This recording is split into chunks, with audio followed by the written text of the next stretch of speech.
Brothers and sisters, మన క్రైస్తవ జీవితంలో మనము అనేక సంవత్సరాల నుండి ప్రభు యొక్క సన్నిధికి వచ్చి దేవుడి యొక్క వాక్యం వినడానికి ప్రభు సహాయం చేస్తున్నారు. సండే మీటింగ్స్ అని, ఇలా యూత్ మీటింగ్స్ అని, ఇంకా అనేకమైన మీటింగ్స్ ద్వారా దేవుడు తన వాక్యం వినిపింపజేస్తున్నాడు. సో మన క్రైస్తవ జీవితంలో మనము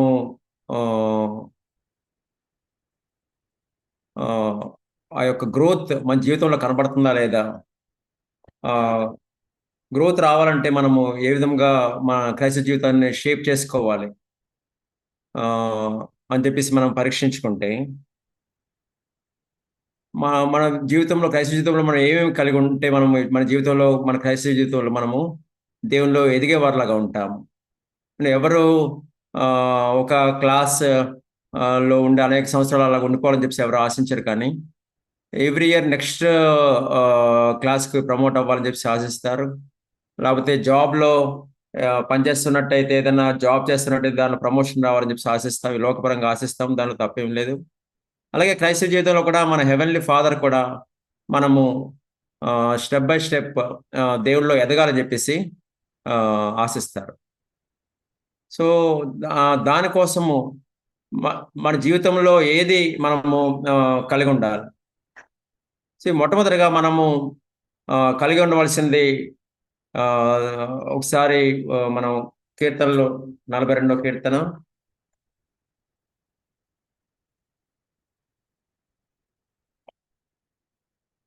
that constant hunger and thirst for God మనము కలిగి ఉండవలసి ఉంది.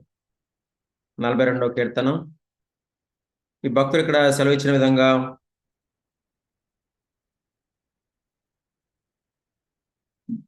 42వ అధ్యాయము మొదటి వచనంలో, దుప్పి నీటి వగల కొరకు ఆశపడినట్లు దేవా నీ కొరకు నా ప్రాణం ఆశపడుచున్నది, నా ప్రాణం దేవుని కొరకు తృష్ణ కొనుచున్నది, జీవంగా దేవుని కొరకు తృష్ణ కొనుచున్నది. ఎల్లప్పుడూ మనము జీవంగల దేవుడి కోసము ఆ యొక్క కాన్స్టెంట్ హంగర్ అండ్ థర్స్ట్ మనము కలిగి ఉన్నట్టయితే మనము దేవునిలో ఎదిగేవారిలాగా మనము ఉంటాము.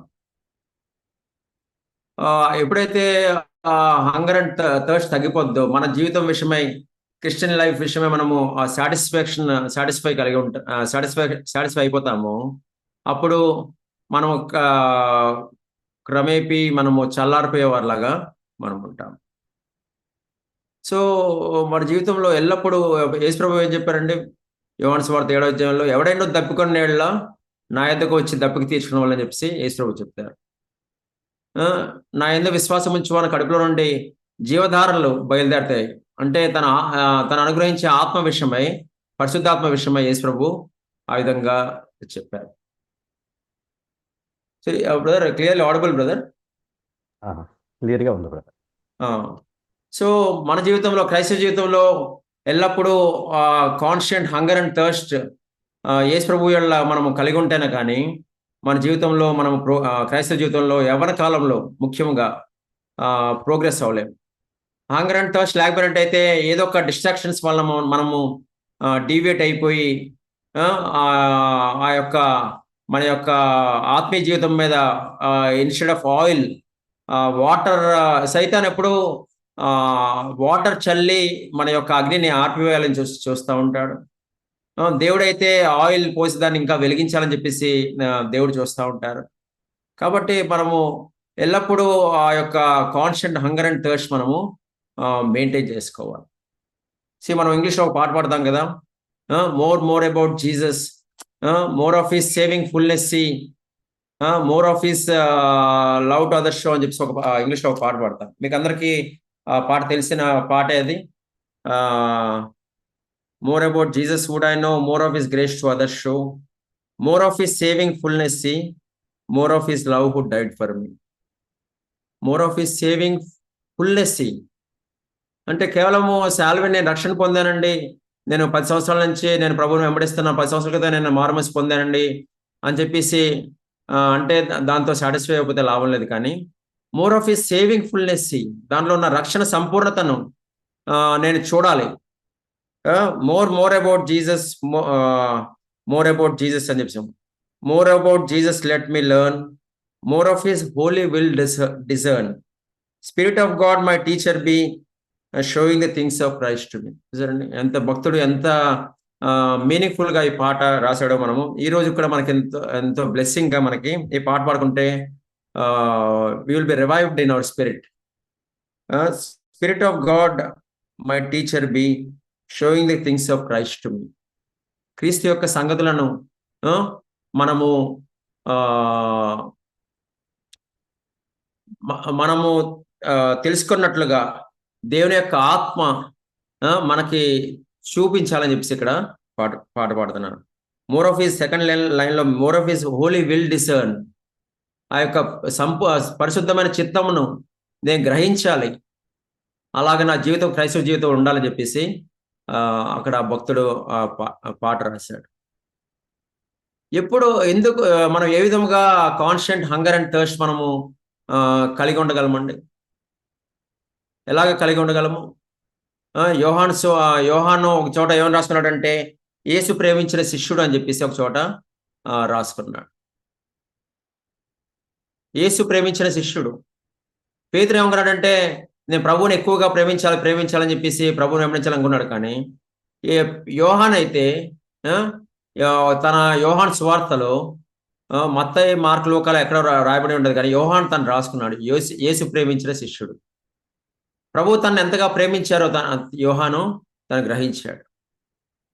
ఈ మాట మనం ఎన్నిసార్లు చెప్పుకుంటే అన్నిసార్లు మనము ఆ యొక్క రిఫ్రెషింగ్ గా ఈ మాట ఉంటది. యోహాను యొక్క జీవితం గురించి మనం ధ్యానించినట్టయితే ప్రభు తను ఎంతగా ప్రేమించాడో తను తిరిగి ధ్యానించుకుని తను ఇంకా తన యొక్క ప్రేమను ప్రభు ఎడల తన ప్రేమను ఇంకా పెంచుకుంటా ఉండేవాడు యోహాను. మగ్దలేనే మరియ కూడా 7 దెయ్యముల నుంచి విడిపించబడినప్పుడు ప్రభువుని ఇంకా విడిచిపెట్టకుండా ఆమె ప్రభువుని వెంబడిస్తూనే ఉంది. సో మనం న్యూ టెస్టమెంట్లో అంతా చూసినట్టయితే ప్రభు వారి జీవితంలో కార్యం చేసినప్పుడు వారు సరే జీవితంలో దేవుడు నా జీవితంలో మెరకలు చేశారు కదా, సరే ఇంకా నేను ప్రభు నమ్ముకుంటానని చెప్పి అనుకోలేదు. కానీ ఆ యొక్క గెదరేనీయుడు సేనా దయ్యం నుంచి విడిపించబడినప్పుడు అతడు కూడా ప్రభువా నేను మిమ్మల్ని వెంబడిస్తానని చెప్పి చెప్పాడు. ఇంకా అలాగా భర్తమై వీరందరూ చూస్తే ప్రభు వారి జీవితంలో ఒక కార్యం చేసిన తర్వాత వారి జీవితంలో కొంతమందికి ఫిజికల్ హీలింగ్ వచ్చింది, కొంతమంది spiritual, because they are delivered from demons. 7 దెయ్యాల నుంచి మగ్దలేనే మరి విడిపించబడింది. వీరందరూ ప్రభువును వెంబడించాలని చెప్పేసి వారు కోరారు. ఏదో ఎప్పుడో ఒకసారి టెస్టిమనీ చెప్పుకుని ప్రభు నా జీవితంలో చేశారని చెప్పేసి అనుకోలేదు. ప్రభువు ఎక్కడికి వెళ్తే అక్కడ వారు వెంబడించాలని చెప్పేసి వారు ఆశించారు. మన జీవితంలో కూడా ప్రభువు మన జీవితంలో ఇచ్చిన రక్షణను, ప్రభు నన్ను రక్షించారని చెప్పేసి మనల్ని రక్షించారని చెప్పేసి మనం చెప్తాం. యవన కాలంలోనే ప్రభు మనల్ని రక్షించారని చెప్పేసి మనం చెప్పవచ్చు. కానీ ప్రభువుని మనము వెంబడించి నేను ఆ హంగర్ అండ్ థర్స్ట్ కలిగి ఉండి ప్రభువుని ఇంకా ఎక్కువగా తెలుసుకోవాలని చెప్పేసి మనము ఆశిస్తున్నాము. అటువంటి వైఖరితో మనం జీవించినట్టయితే ఎల్లప్పుడూ ఈ పాటలో రాసిన విధంగా మీరు ఇంటికి వెళ్ళిన తర్వాత ఈ సాంగ్ ఒకసారి మీరు మీనింగ్ఫుల్గా ఒంటరిగా కూర్చుని ఒకసారి పాట పాడుకున్నట్టయితే ఎంతగా మనము ఆత్మలో రివైవ్ అవుతాం. నేను యవ్వన కాలంలోనే ఆయన యొక్క హోలీ విల్ నేను అర్థం చేసుకోవాలి, దేవుని ఆత్మచేతను బోధించబడాలి. ఇలాంటి డిజైర్స్తో యవ్వన కాలంలో మీ యొక్క క్రైస్తవ జీవితం మీరు కట్టుకున్నట్టయితే రాబోయే కాలంలో మీరు ప్రభు చేతిలో వాడబడే ఒక సాధనములుగా మీరు ఉంటారు, ఒక ఇన్స్ట్రుమెంట్స్గా మీరు ఫ్యూచర్లో ఉంటారు. సో మొట్టమొదట మనం ఎల్లప్పుడూ ఎటువంటి పరిస్థితి, ఆఫీస్లో ఉన్నా, కాలేజ్లో ఉన్నా సరే, లేకపోతే ఎక్కడ పనిచేసే ప్లేస్లో ఉన్నా సరే, ఎక్కడైనా సరే నేను ప్రభు కోసం సాక్షిగా జీవించాలి, నా అంతరంగంలో నేను ప్రభువుకు ప్రార్థన చేస్తూ ఉండాలని చెప్పేసి ఆ ప్రభువుతో మనము ఆ సంబంధం మనము మెయింటైన్ చేసేవారిలాగా ఉండాలి. రెండవదిగా మనము ప్రభువుతో కనెక్ట్ అయ్యి ఉన్నామా లేదా అనేది ప్రాముఖ్యమైనది. యేసు ప్రభువుతో ఆ పర్సనల్ రిలేషన్‌షిప్ విత్ గాడ్ మనము కలిగి ఉన్నామా లేదా అనేది అది ఇంపార్టెంట్. ఈ మధ్య జాక్వన్ గారు ఇయాన్ రాబర్ట్సన్ గారి యొక్క దీనికొచ్చినప్పుడు సెరమనీకొచ్చినప్పుడు అక్కడ ఇయాన్ రాబర్ట్సన్ గారి విషయమై ఒక మాట చెప్పారు. ఇయాన్ రాబర్ట్సన్ గారు he has direct connection with God, not through somebody అని చెప్పి, not through me but he has direct connection with God అని చెప్పేసి చెప్పారు. సో అందును బట్టి ఆయన జీవితాంతం వరకు ప్రభువు కోసం ఆ హంబుల్ స్టేట్లో ఉండి 50 years ఆ హంబుల్ స్టేట్లో ఉండి ఆ యొక్క దేవుడితో రిలేషన్షిప్ మెయింటైన్ చేసుకుని నమ్మకంగా ఆయన యొక్క పరుగును కడముట్టించారు.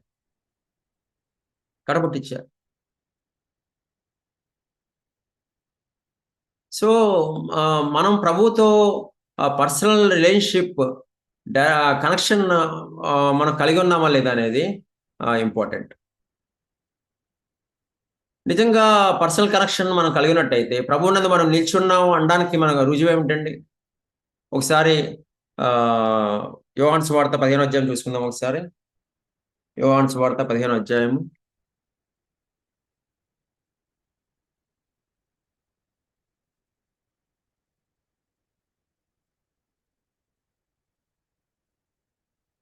నేను నిజమైన ద్రాక్షావల్లిని, నా తండ్రి వ్యవసాయకుడు, నాలో ఫలింపని ప్రతి తీగను ఆయన తీసి పారవేయును.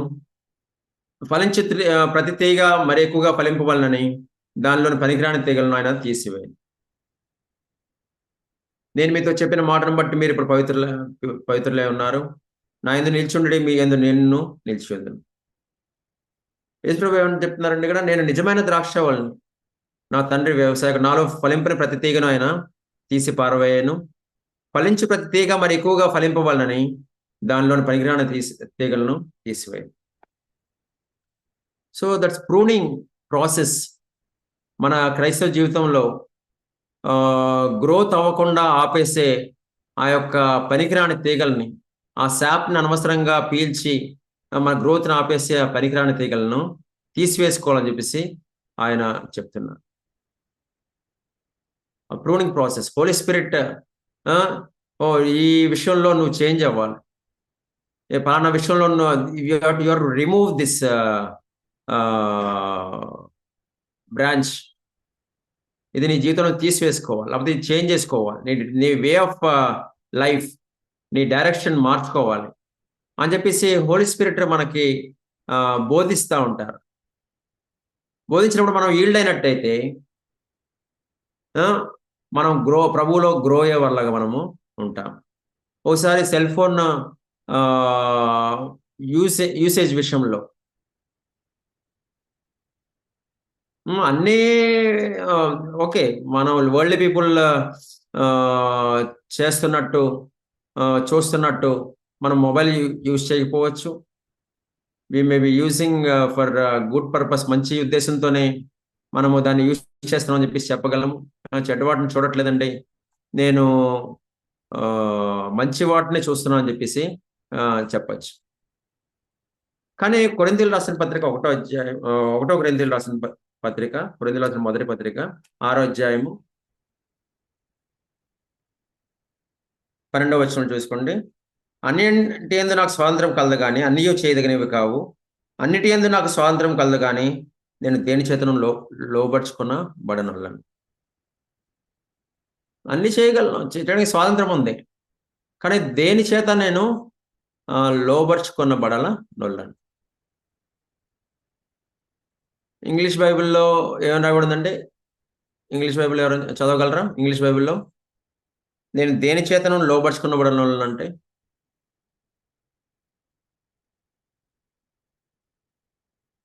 1 Corinthians 6:12లో అంటే ఏది నా మీద కంట్రోల్, ఏది నేను నా మీద కంట్రోల్ చేయడానికి నేను ఒప్పుకోనని చెప్పేసి ఇక్కడ ఆల్మోస్ట్ అలా మీనింగ్ వస్తుంది. చదవమంటారు బ్రదర్. చదవండి brother. All things are lawful for me but not all things are profitable. All things are lawful for me but I will not be mastered by anything. I will not be mastered by anything. దేని చేత నేను master చేయబడ్డానికి నేను ఒప్పుకోను. సరేండి, ఆ యొక్క cell phone usage విషయంలో మంచి వాటినే చూస్తున్నామని చెప్పేసి చెప్పవచ్చును కానీ కానీ మనల్ని ఎడిఫై చేయనివి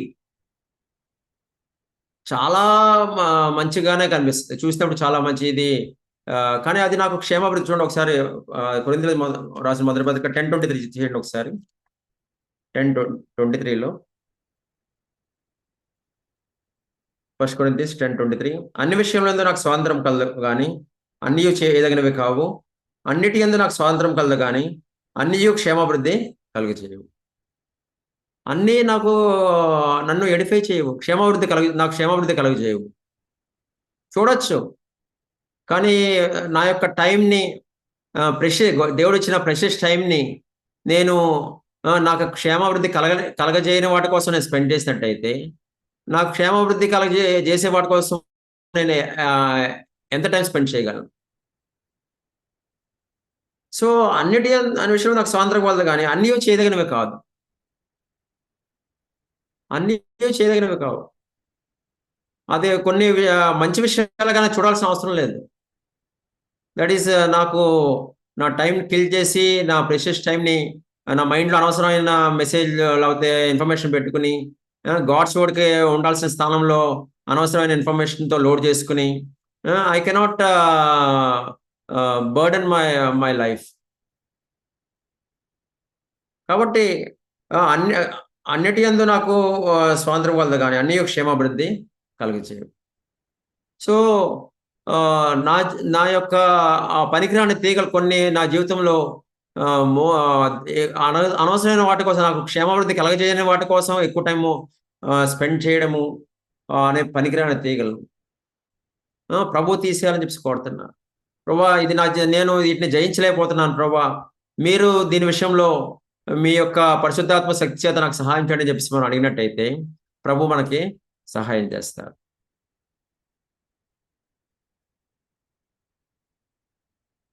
మరి అలాగా మనము ప్రభుతో అప్పుడు ప్రభు యొక్క శాప్ ఏదైతే ఉంటుందో, నా యందు నిల్చుండండి నేను మీ యందు నిల్చుంటా అని చెప్పి ప్రభు చెప్పారు. కాబట్టి ఆ శాప్ మంచి వాటి కోసము ఇంకా యూటిలైజ్ చేయబడి మనం ఫలించేవారిలాగా, ప్రభు కోసం ఫలించేవారిలాగా ఉంటాం. లేకపోతే ఫ్రెండ్స్తో నువ్వు ఎక్కువ అనవసరమైన సంభాషణ చేస్తున్నావు, అది నీకు క్షేమాభివృద్ధి కలగజేయదు. విస్తారమైన మాటల్లో దోషం ఉండకపోవద్దు. సరే, క్రైస్తవులతో కలిసి దేవుని బిడ్డలతో కలిసి నువ్వు ఎక్కువసేపు మాట్లాడి దేవుడి విషయాలు మాట్లాడినట్టయితే, క్రీస్తు నామంలో కూడి మాట్లాడుకున్నట్టయితే మంచిది.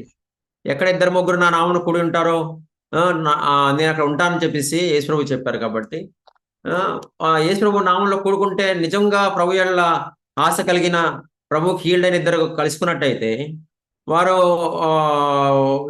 ఇద్దరికి మేలు చేసే మాటలే వారు మాట్లాడుకుంటారు. అప్పుడు ప్రభు యొక్క సన్నిధి మనం అనుభవిస్తాం. యవ్వన కాలంలోని ప్రభు యొక్క సన్నిధిని మనం అనుభవిస్తాం, యోసేపు వలె. ఒక వాక్యం చూడండి ఒకసారి, మలాకి గ్రంథము 3వ అధ్యాయము.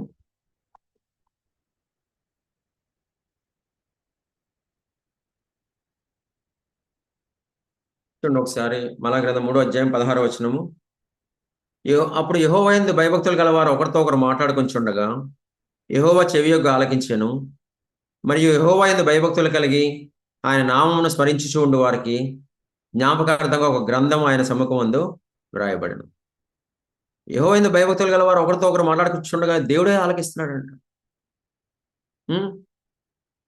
ఎంత గొప్ప!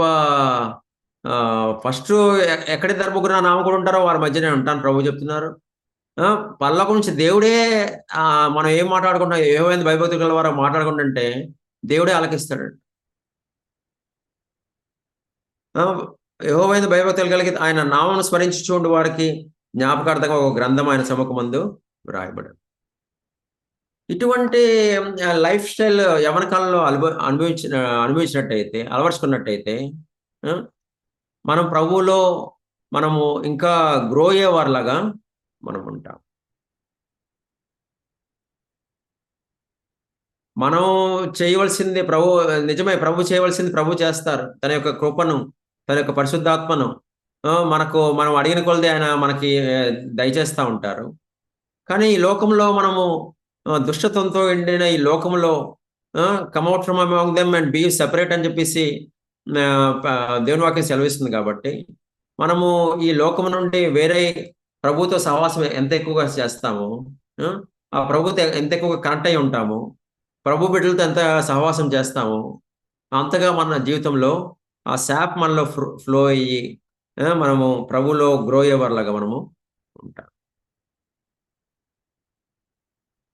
దానికోసం మనము మన యొక్క టైం అండ్ ఎనర్జీ మనము స్పెండ్ చేస్తున్నామండి. మన యొక్క టైం అండ్ ఎనర్జీ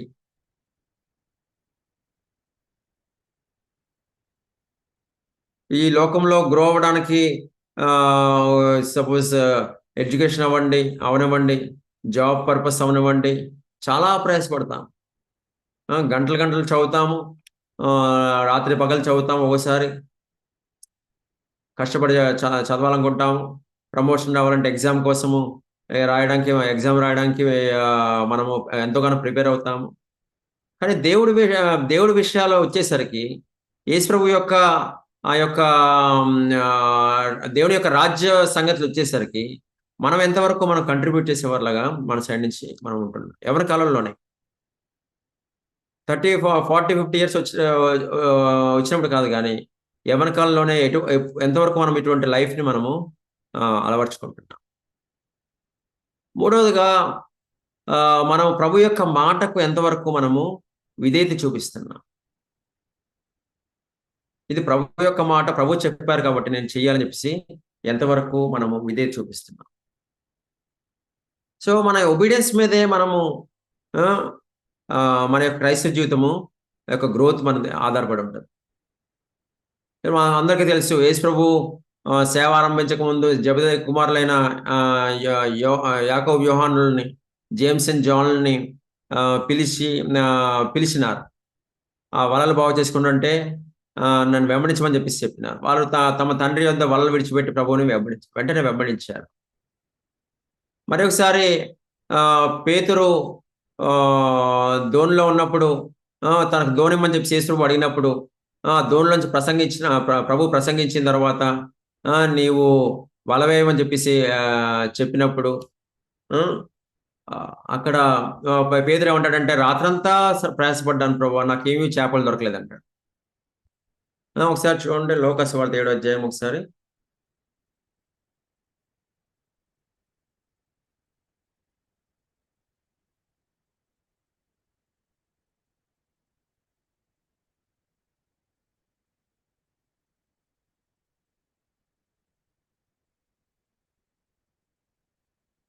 ఐదో అధ్యాయము 5వ వచనము. శివముని ఏలవాడు రాత్రి అంతా మేము ప్రయాసపడుతాము కానీ మాకేమీ దొరకలేదు, ఆయన నీ మాట చొప్పున వలలు వేతునని ఆయనతో చెప్పాను. వారు అలాగ వేసి విస్తారమైన చేపలు పట్టారు, అందుచేత వారి వలలు పెగిలిపోతుండగా ఆయన నీ మాట చొప్పున ప్రభువా నేను వల వేస్తున్నాను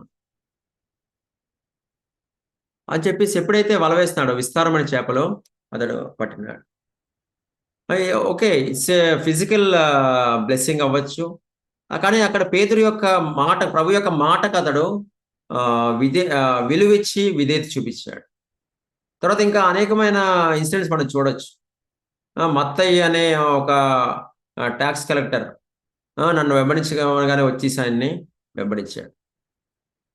సో ఇలాగా ఎవరైతే ప్రభు యొక్క మాటకు విధేయత చూపించారో వారు ప్రభు యొక్క బ్లెస్సింగ్, స్పిరిచువల్ బ్లెస్సింగ్ కూడా వారు తమ జీవితంలో లైఫ్ టర్న్ అరౌండ్ అయిపోవడం మనము చూస్తాం. చిన్న మాట ప్రభు యొక్క మాటకు విధేయత చూపించారో వాళ్ళు వెంటనే వారి యొక్క జీవితం టర్న్ అరౌండ్ అయిపోయింది. కానీ కొంతమంది ఉన్నారు, వారి ప్రభు గురించి తెలుసు, ధర్మశాస్త్రం తెలుసు, వారు ప్రవక్తతో ఉంటున్నారు, కానీ వారి యొక్క దేవుడి యొక్క మాటను వారు అంత ప్రభు యొక్క మాటను కానీ ప్రవక్త చెప్పిన మాటను కానీ వారు సీరియస్గా తీసుకోలేదు. ఒక రిచ్ యంగ్ రూలర్ గురించి మనకు తెలుసు. మార్క్ 7లో ఒకసారి మార్క్ 7లో చూడండి ఒకసారి.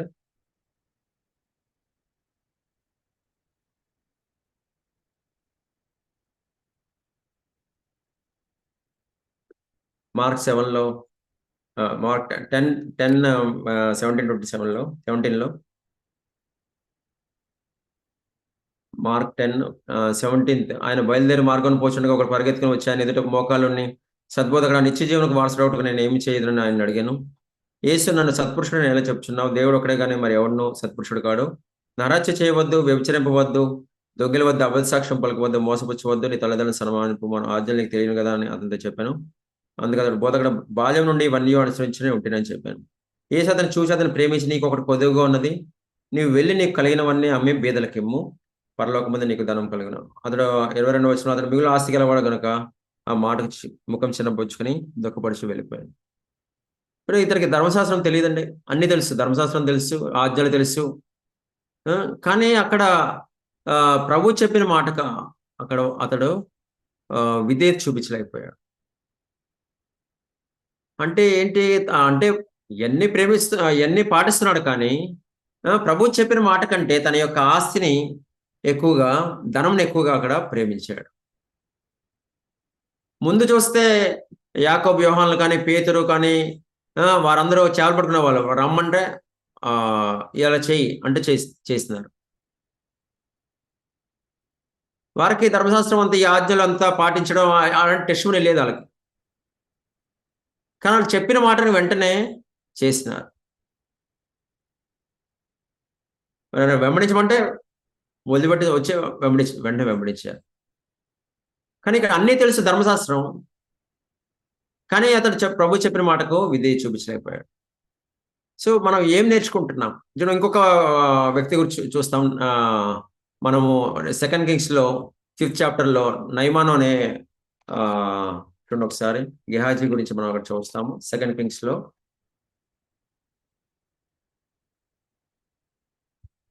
5th చాప్టర్లో. ఈ తర్వాత ఈ విషయం మనకు అంతా తెలుసు. అతడు ఇక్కడ నయమాను, సిరియా రాజు సైన్యాధిపతి నయమాను కుష్ఠరోగం నుంచి స్వస్థత పొందుతాడు. ఇక్కడ ప్రవక్త చెప్పినప్పుడు, ప్రవక్త చెప్పిన మాటకు విధేయత, ఎప్పుడైతే ఎలీషా యొక్క మాటకు విధేయత చూపిస్తాడో, నువ్వు యోర్దానులో 7 సార్లు మునగాలని చెప్పేసి చెప్తే అతడు మునిగి అక్కడ తన దేహం పసిపిల్ల దేహం వలె అయిపోతుంది. అయిపోయిన తర్వాత తనకు ఒక గిఫ్ట్ ఇవ్వాలని చెప్పేసి అనుకుంటాడు ఎలీషాకి. అంటే ఎలీషా అంటాడు, నేను అలాంటి ఇద్దరి నుంచి బహుమానాలు నేను తీసుకోను. 16వ వచనంలో ఎలీషా, ఎవరి సన్నిధిని నేను నిలబడి ఉన్నాను, ఇజ్రాయెల్ దేవుడని ఆ యెహోవా జీవంతో నేను ఏమీ తీసుకున్నాను అని చెప్పాను. సో తర్వాత కానీ గెహాజీకి తీసుకోవాలని ఉంటుంది లోపల. 20వ వచనం నుంచి మనం చూస్తే, అందరి దైవజనుడు ఎలీషాకు సేవకుడు గెహాజీ, సీరియనుడైన ఈ నయమాను తీసుకుని వచ్చిన వాటిని అంగీకరించుకున్న నా యజమానికి మనసు లేకపోయాను, కానీ యెహోవా జీవంతో నేను పరిగెత్తుకుని పోయి అతను కలుసుకుని అతని వద్ద ఏదైనా తీసుకుందినని రెట్టింపు, అక్కడ అబద్ధం చెప్పాడు, రెట్టింపు బహుమానం తీసుకుంటాడు.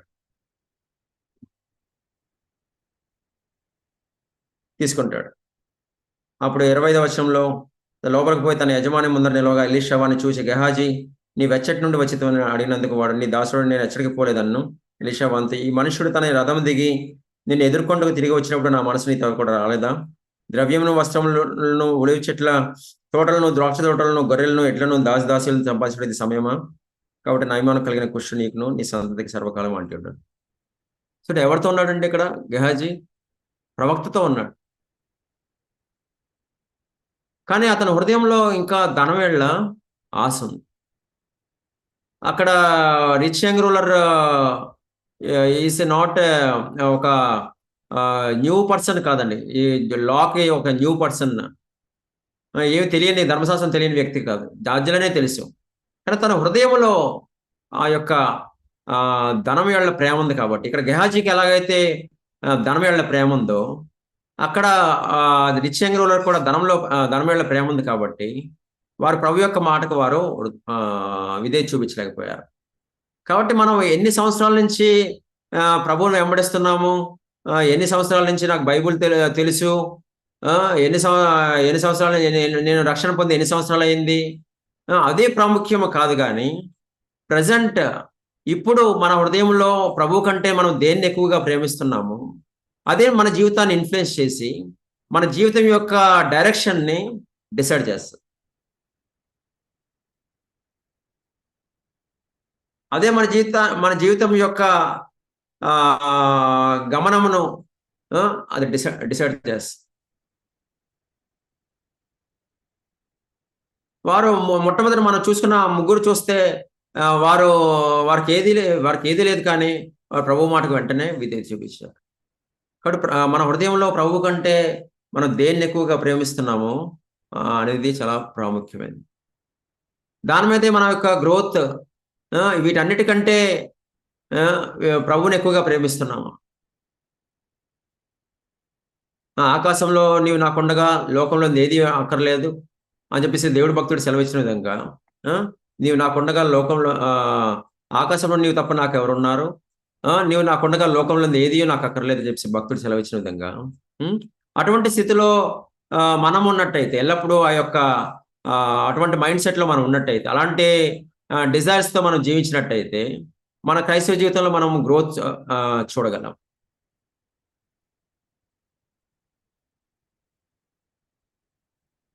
యవ్వన కాలంలోనే మీరు మంచి ఫౌండేషన్ వేసుకున్నట్టయితే, వీటి మీద మనం ఫౌండేషన్ వేసుకుంటే, రాబోయే కాలంలో బండ మీద తన ఇల్లు కట్టుకున్న బుద్ధిమంతుడిని మనము పోలి ఉంటాం. యవనస్తులు ఆ విధంగా తమ యొక్క జీవితాన్ని అనేక మందికి ఆశీర్వదకరంగా వారు చేసుకోగలరు. సో మొట్టమొదట constant hunger and thirst for Jesus Christ. More about Jesus, Jesus who I know, more of his saving fullness see, more of his holy will discern అని చెప్పేసి మనము పాడిన విధముగా అలాంటి కాన్స్టెంట్ హంగర్ అండ్ థర్స్ట్ మనం కలిగి ఉండటము. రెండవదిగా ప్రభువుతో కనెక్ట్ అయ్యి ఆ పనికిరాని తీగలని మన జీవితంలో పనికిరాని తీగలని తీసివేసుకోవడము. మూడవదిగా ప్రభు మాటకు ఎంతగా మనము విధేయత చూపిస్తున్నాము. హృదయంలో మనం ప్రభు కంటే దేన్నైనా ఎక్కువగా ప్రేమిస్తున్నామా మనం పరీక్షించుకొని, ఆ టెస్ట్ వచ్చినప్పుడు మనం దేన్ని ఎక్కువగా ప్రేమిస్తున్నాం మనకి అర్థమవుతుంది. ఒక పత్రికలో ఒక మాట ఉంది ఏంటంటే,